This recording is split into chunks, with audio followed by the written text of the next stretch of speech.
T20 world cup दुनियाई cricket का सबसे बड़ा मुकाबला। पाकिस्तान का टॉस जीतकर फील्डिंग का फैसला। 1 विकेट के नुकसान पर भारत की बैटिंग जारी।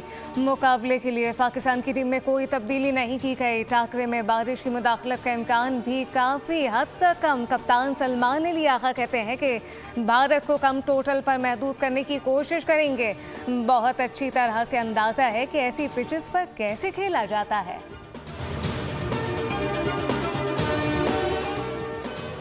पाकिस्तान इंडिया का हाई वोल्टेज मैच। अदाकार और सियासतदान टीम पाकिस्तान को सपोर्ट करने लगे।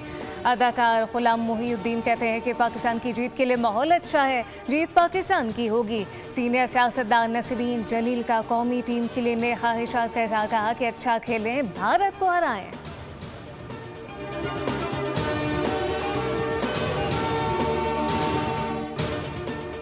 और T20 वर्ल्ड कप में पाक भारत मैच। मुल्क भर में जोश और खरोश उरूज पर। पाकिस्तानी शायकीन ग्रीन शर्ट की आलिया परफॉर्मेंस देखकर जीत के लिए पुरउम्मीद। टीम आसाफ पर काबू रखकर मजबूत मुकाबला करेगी। फातेह वही होगी जो दबाव में संजीदा रहे।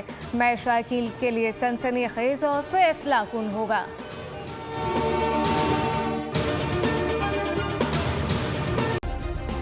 सब्सक्राइब करें और बेल दबाएं ताकि कोई खबर रह न जाए।